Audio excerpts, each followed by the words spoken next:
स्वागत है आप सभी का आपके अपनी YouTube चैनल जनसेवा विद नवनीत पर। उत्तर प्रदेश में हो रही 58,000 से अधिक पदों पर पंचायत सहायकों की भर्ती के लिए इस प्रकार से अनुबंध किया जाएगा। शपथ पत्र का प्रारूप क्या होगा, साथ ही पंचायत सचिव को 6,000 रुपए के मानदेय के अतिरिक्त क्या टीए डीए भी मिलेगा, किन नियमों के अंतर्गत ग्राम पंचायत सहायक और ग्राम प्रधान के बीच अनुबंध कराया जाएगा, सभी नियमों को स्पष्ट करेंगे। साथ ही आपको पूरी जानकारी देंगे कि किस प्रकार से आपको नोटरी बनवानी है और आपको कम से कम 2 गवाहों की आवश्यकता पड़ने वाली है। सभी जानकारी को स्पष्ट करने वाले हैं, तो दोस्तों बने रहिए हमारे साथ और देखते रहिए इस वीडियो को अंत तक। छोटा सा आग्रह हमेशा की तरह आपसे करना चाहेंगे, चैनल पर नए हैं तो चैनल को सब्सक्राइब कर लीजिए। जानकारी अगर आपको अच्छी लगे तो वीडियो को लाइक और शेयर कर दीजिए। ग्राम पंचायतों में हो रही पंचायत सहायकों की भर्ती के लिए ग्राम पंचायत और ग्राम प्रधान के बीच एक अनुबंध होगा 100 रुपए के स्टाम्प पर। देख सकते हैं दोस्तों आपके सामने पूरा शपथ पत्र का प्रारूप है, किस प्रकार से आपको इसको 100 रुपए के स्टाम्प पे बनवाना है और आपको 100 रुपए के स्टाम्प पर क्या क्या घोषणाएं करनी होंगी जिसके अंतर्गत पंचायत सहायक और ग्राम प्रधान बंधे रहेंगे। इसी प्रकार का शपथ पत्र का प्रारूप आपको बनवाना पड़ेगा 100 रुपए के स्टाम्प पर। इसमें आपको क्या क्या घोषणाएं करनी होंगी, इन नियमों का आपको पालन करना होगा। विस्तृत जानकारी इसमें नीचे दी गई, यहाँ देख सकते हैं। सबसे पहले आपको ये घोषणा करनी होगी कि ग्राम पंचायत में पंचायत सहायक, अकाउंटेंट कम डाटा एंट्री ऑपरेटर की संविदा पर नियुक्ति 1 वर्ष से अनधिक अवधि के लिए होगी तथा यह संविदा की दिनांक से प्रारंभ होकर इस तारीख तक चलेगी। यानी जब से आपकी नियुक्ति की जाएगी उस तारीख की डेट यहाँ पर पड़ेगी।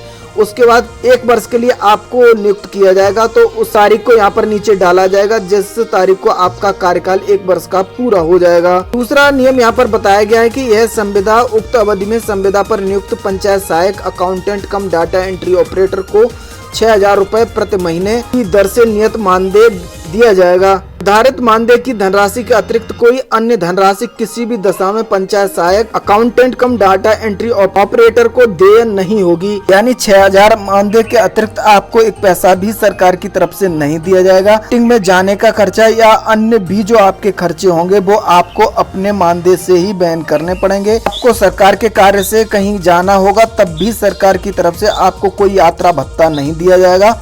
इन्हीं 6,000 रुपए के मानदेय में आपको पूरी व्यवस्था करनी होगी। तीसरे पॉइंट में यहाँ पर बताया गया संविदा पर रखे गए पंचायत सहायक का कार्यकाल समाप्त होने की तिथि को पूर्ण हो जाएगा और इस तिथि को यह संविदा स्वयं ही निष्प्रभावी मानी जाएगी। चौथे नंबर पर आपको घोषणा करनी होगी कि संविदा पर नियुक्त पंचायत सहायक को ऑपरेटर का कार्य संतोषजनक पाए जाने की दशा में ग्राम पंचायत द्वारा नवीन संविदा के आधार पर पंचायत सहायक को दोबारा से नियत अवधि के लिए रखा जा सकता है। यानी 1 वर्ष की अवधि पूरी होने के बाद अगर आपका कार्य संतोषजनक पाया जाता है तो आपको पुनः इसमें मौका दिया जाएगा। साथ ही 5वीं घोषणा आपको ये करनी होगी, संविदा की अवधि में यदि पंचायत सहायक, अकाउंटेंट कम डाटा एंट्री ऑपरेटर का कार्य व आचरण असंतोषजनक पाया जाता है अथवा अनुचित आचरण में संलिप्तता पाई जाती है तो संविदा अवधि में किसी भी समय पंचायत सहायक, अकाउंटेंट कम डाटा एंट्री ऑपरेटर को सुनवाई का अवसर देकर ग्राम पंचायत द्वारा इस संविदा अनुबंध को समाप्त कर दिया जाएगा,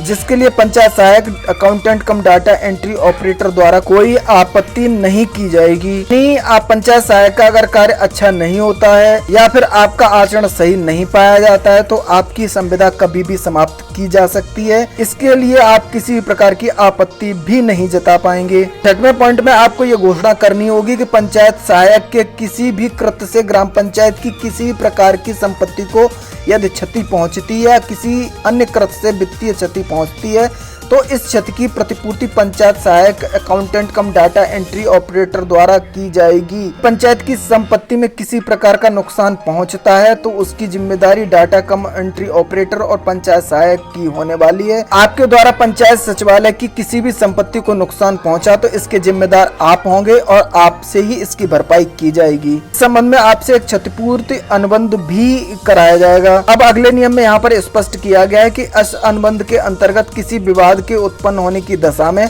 ग्राम पंचायत का निर्णय पंचायत सहायक, अकाउंटेंट कम डाटा एंट्री ऑपरेटर को मान्य होगा, यानी प्रधान जब चाहे आपके खिलाफ एक्शन ले सकता है। आपकी बिल्कुल भी नहीं सुनी जाएगी। जो भी ग्राम पंचायत का निर्णय होगा वो आपको मान्य करना पड़ेगा। साथ ही साथ 8वें पॉइंट पर यहाँ पर क्लियर किया गया है कि जो ये स्टाम्प लगेगा 100 रुपए का, आपके और ग्राम पंचायत के मध्य तो अनुबंध कराया जाएगा, उसका भुगतान भी आपको ही करना पड़ेगा। यानी ये स्टाम्प और नोटरी आपको अपने पैसों से बनवानी है। ग्राम पंचायत की तरफ से इसके लिए आपको एक पैसा भी नहीं दिया जाएगा। नीचे आपको अपना और अपने पिता का नाम साथ ही एड्रेस डाल के अनुबंध पर हस्ताक्षर करने होंगे। इस अनुबंध पर दो गवाह लगेंगे। 2 गवाह लगेंगे प्रधान की तरफ से, साथ ही 2 गवाह लगेंगे पंचायत सहायक की तरफ से। गवाह का नाम, गवाह के पिता का नाम, निवासी, तिथि, ये पूरा विवरण आपके द्वारा उपलब्ध कराया जाएगा। साथ ही साथ गवाह के हस्ताक्षर भी कराए जाएंगे। इस प्रकार से 100 रुपए के स्टाम्प पर आपसे सारे नियम लिखवाए जाएंगे और उस पर आपकी स्वीकृति ली जाएगी। इसी के बाद आपको पंचायत सहायक का जॉब दिया जाएगा। इन नियमों के द्वारा आप हमेशा ग्राम पंचायत से बंधे रहें।